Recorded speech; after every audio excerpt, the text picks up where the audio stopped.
So I'm going to tell. Hello. Hi, gang.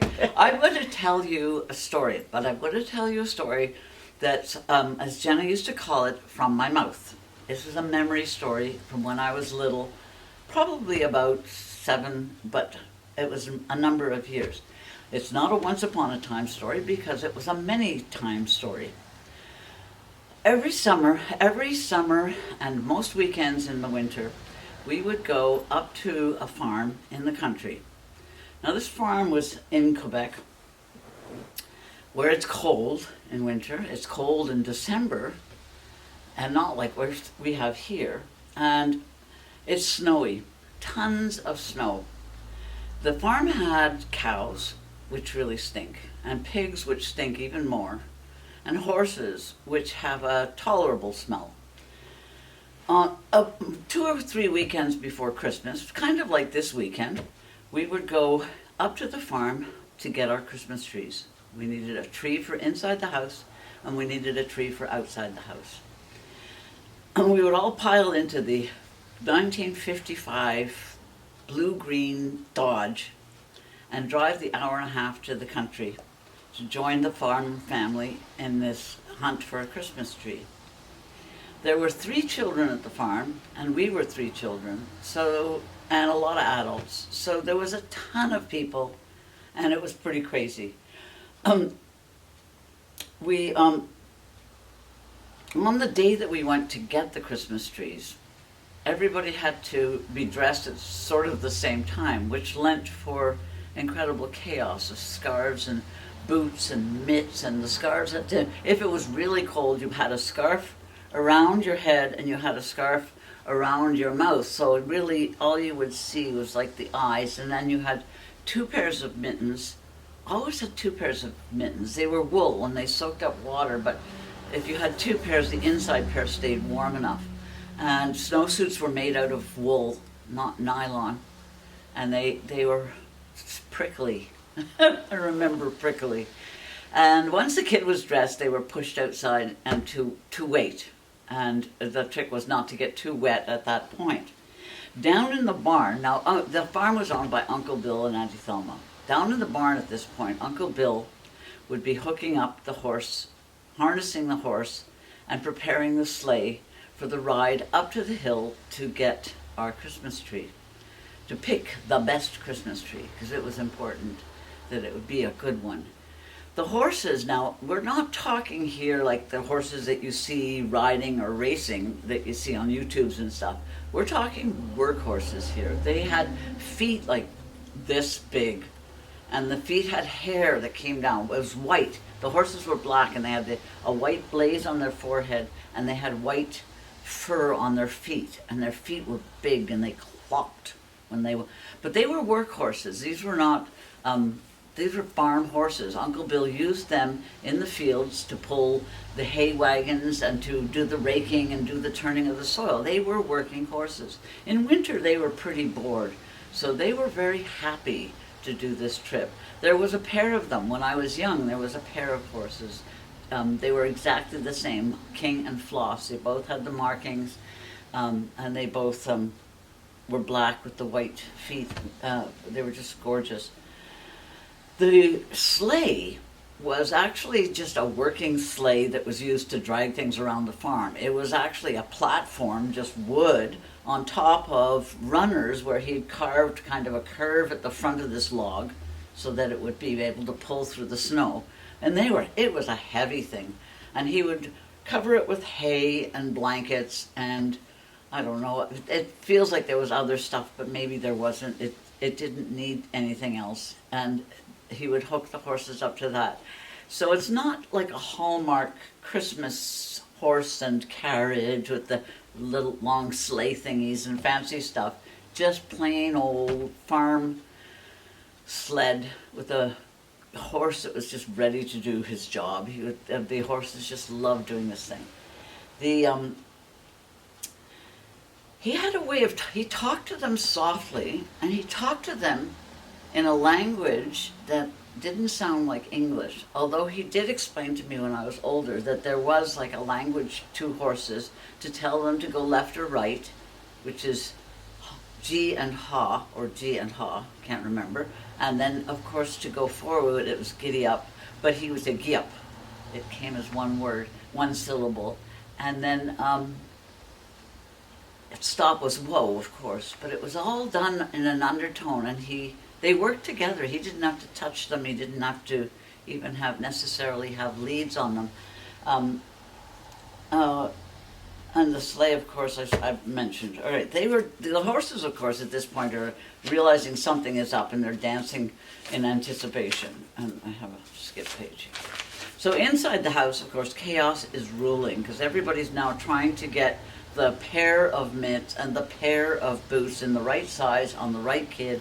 And it's a bit crazy, and the excitement's high, because this is a big adventure. We do it every year. We know that it's going to be a bundle of fun. As we would go outside when we were dressed, and we would watch for Uncle Bill to bring the sleigh around the bottom from the barn up onto the road to the house.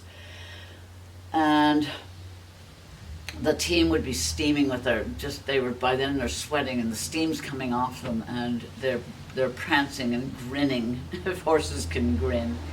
And the team was beautiful. Years later, Floss died, and King would do it alone.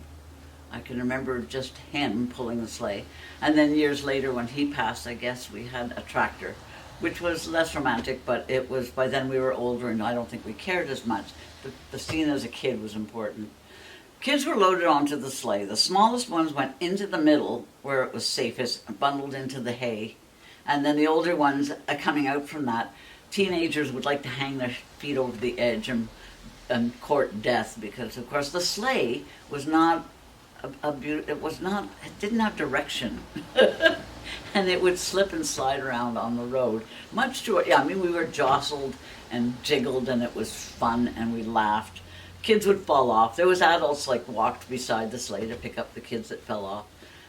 Nobody was ever injured in my memory. Up the lade onto the main road, and then a little bit along, we would turn onto a road that went up to the hill. Now the road was never used in winter, so the snow had covered it over, and there's ruts, of course, because anything else that's gone up there has made the ruts in the dirt.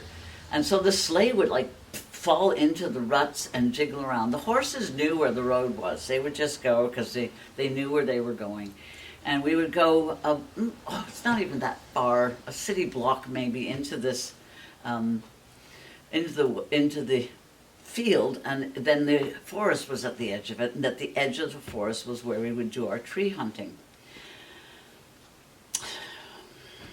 We sang, we screeched, we laughed. It was great fun.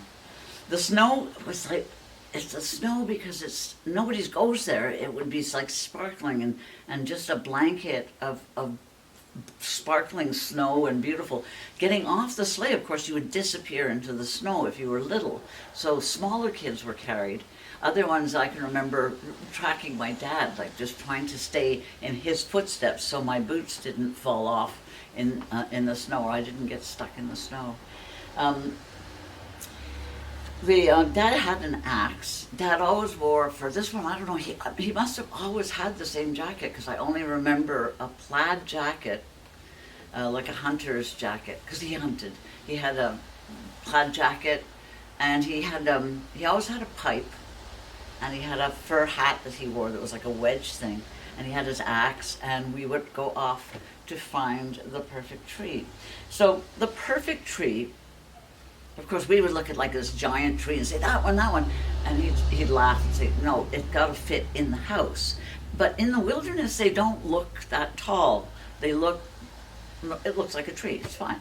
But so we learned smaller trees that would fit in the house. It didn't have to be you didn't want it to be too full, because you had to put ornaments on it. We had a ton of ornaments. So it could be pretty skinny even. And Dad, this is my first ecology concept, was that we took a tree that was next to another tree to allow this tree to have more growth. So you could pick a tree with a bad backside because it was going up against the wall. So there was an art to it, and to be the one who pointed to the tree that Dad said was yes, the one, was a bit of a glory moment. Um, so Dad would approach the tree. He'd give the tree a shake, because of course they're covered with snow. So he'd shake it and the snow would fall, and that was funny anyway. And then when he put the axe to it for the first time, of course there's still snow on it, and it would fall all over him and we would laugh. And that was like, yeah, that was hysterical. This is a given that it was a year with snow, of course. The tree having been chopped down, everybody yelling timber and stuff, the tree would be dragged to the sleigh, and our 2 trees were put on there with the 2 trees from the farm, or whatever number they were doing, and there was probably always somebody else that wanted a tree that went on this. Now the sleigh has like a bunch of trees, and the kids. Watching the horses turn the sleigh to go back to the farm was kind of fun, because again they were going off the road really into virgin snow, and yeah, it was beautiful. And then they would line up, and they were like prancing, and the steam was rising off the horses, and we would be loaded back onto the sleigh with all these trees, and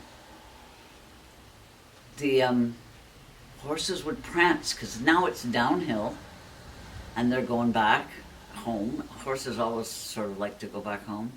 And the smell of the pine trees and the smell of the horses and the cold, cold, fresh air, I guess that's what made this memory stay forever in my head. The Christmas, hunting the perfect Christmas tree was an annual adventure.